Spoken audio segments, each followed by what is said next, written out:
శ్రీ గురుభ్యో నమ. శ్రీ మహాగణాధిపతే నమ. శ్రీ మహాసరస్వత్యై నమ. ఓం శ్రీమాత్రే నమ. నమస్తే దేవదేవేశ, నమస్తే పరమేశ్వర, నమస్తే వృషభారుణకారాయ నమో నమ. మార్చి రాశి ఫలితాలు, పాల్గొన మాసం యొక్క రాశి ఫలితాలు చెప్పుకునే ముందు మనము ఈ యొక్క మహత్తరమైనటువంటి మార్చి మాసంలో మనకు వచ్చేటువంటి పండుగల్లో ముఖ్యంగా నరసింహస్వామికి సంబంధించినటువంటి ఉత్సవాలు, నరసింహ ద్వాదశి అని, ఆమలక పూజ అని అదే రోజున, అట్లానే కామదహనం.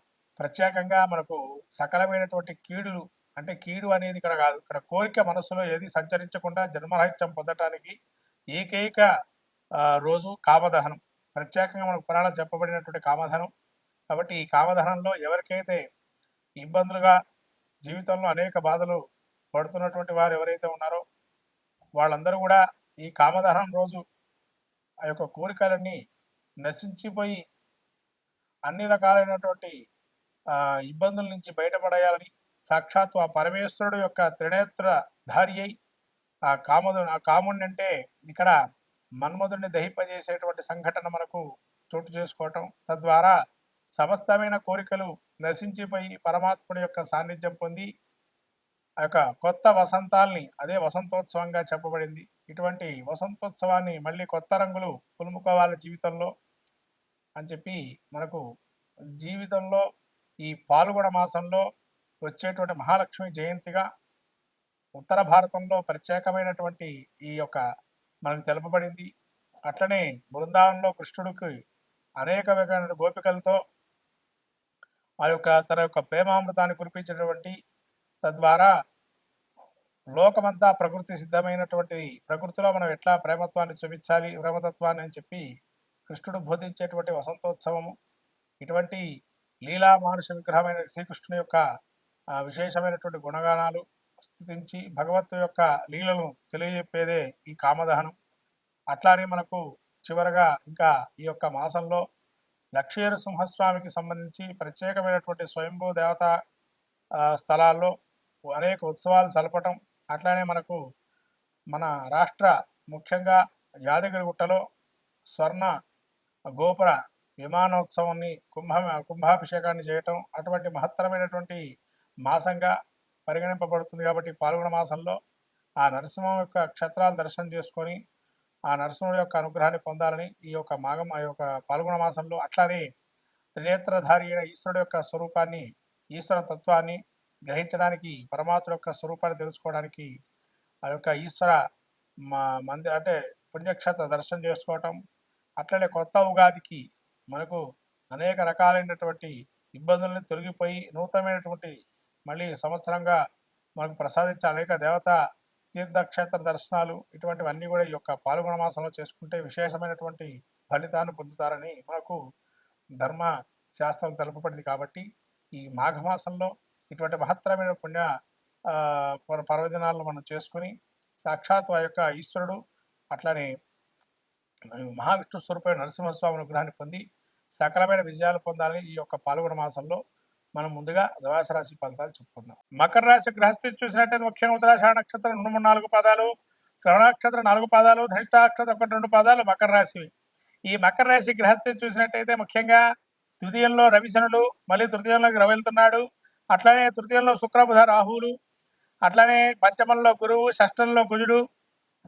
ఈ యొక్క మకర రాశి వారికి భాగ్యంలో కేతు. ఈ గ్రహస్థితి చూసినట్టయితే ముఖ్యంగా వీరికి యోగప్రదంగా ఉన్నాడు. రవి కూడా తృతీయ స్థానం సంచారం చేస్తున్నాడు. అట్లనే శని కూడా తృతీయ స్థాన సంచారం అద్భుత యోగాన్ని ఇస్తున్నది. అట్లనే శని కూడా వీళ్ళకి అనుకూలంగా ఉన్నాడు. 29 తర్వాత నుంచి కూడా తృతీయ స్థానం సంచారం చేస్తున్నాడు. కాబట్టి వీళ్ళని ఒక ఇంటర్మీడియట్గా, అడ్వైజరీగా మీ యొక్క సలహాలు సూచనలు, మకర రాశి వారి యొక్క సలహా సూచనలు చాలా అద్భుతంగా పనిచేస్తాయి. అట్లాగే ఈ యొక్క తృతీయ స్థానం సంచారం చేస్తున్నప్పుడు తోబుట్టులతో కానీ అనేక వర్గాలతో వీళ్ళకి కొంతవరకు మంచి కలిగే అవకాశం ఉంది. శుక్ర బుధులు కూడా తృతీయంలో ఉండటం వల్ల ముఖ్యంగా ప్రతికూల అంశంగా ఉంది. శుక్ర బుధులు మాత్రం తాత్కాలికంగా. కాబట్టి మళ్ళీ అట్లానే రాహు తృతీయంలో యోగిస్తున్నాడు వీరికి ఈ మార్చి మాసంలో. పంచమందు గురువు ఉండటం వల్ల మీ యొక్క వాక్బలం కానీ మంత్రోపాసన గాని తద్వారా మంచి క్రియలు ఏర్పడి ఎదుటి మనిషి మిమ్మల్ని పొగట్టం గాని అలాంటి గౌరవ మర్యాదలు గాని ఇవ్వడం జరుగుతుంది. ఎక్కడికి వెళ్ళినా కూడా మిమ్మల్ని ఒక సాగర స్వాగతాలు పలికే అవకాశం ఉంటుంది.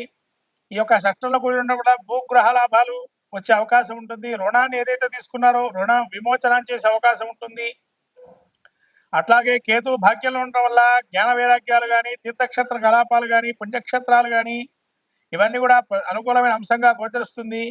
కాకపోతే భాగ్య భావాన కొన్ని విషయాల్లో ఎప్పుడో చేసిన తప్పులు వేలు చూపే అవకాశం ఉంటుంది కాబట్టి అవి కొంచెం జాగ్రత్తగా ఉండడం మంచిది. మొత్తం మీద మకర రాశి వారికి మార్చి మాసం అద్భుత యోగాన్ని గోచరిస్తుంది. ఈ మార్చి మాసంలో ముఖ్యంగా ఒక్క శుక్రుడు మాత్రం వ్యతిరేకంగా ఉన్నాడు కాబట్టి సాక్షాత్తు ఆ యొక్క కలియుగ వెంకటేశ్వర స్వామి అనుగ్రహాన్ని పొందడానికి వెంకటేశ్వర క్షేత్రం దర్శనం చేయటం, పద్మావతి అమ్మవారికి అనేక విధాలుగా పూజాది క్రతువులు చేయటం, కుంకుమార్చాది క్రతువులు చేయటం వల్ల మంచి ఫలితాలు గోచరిస్తాయి మకర రాశి వారికి. శ్రీమాత్రే నమః. మొత్తం మీద ద్వాదశ రాశి వారికి ఏంటనగా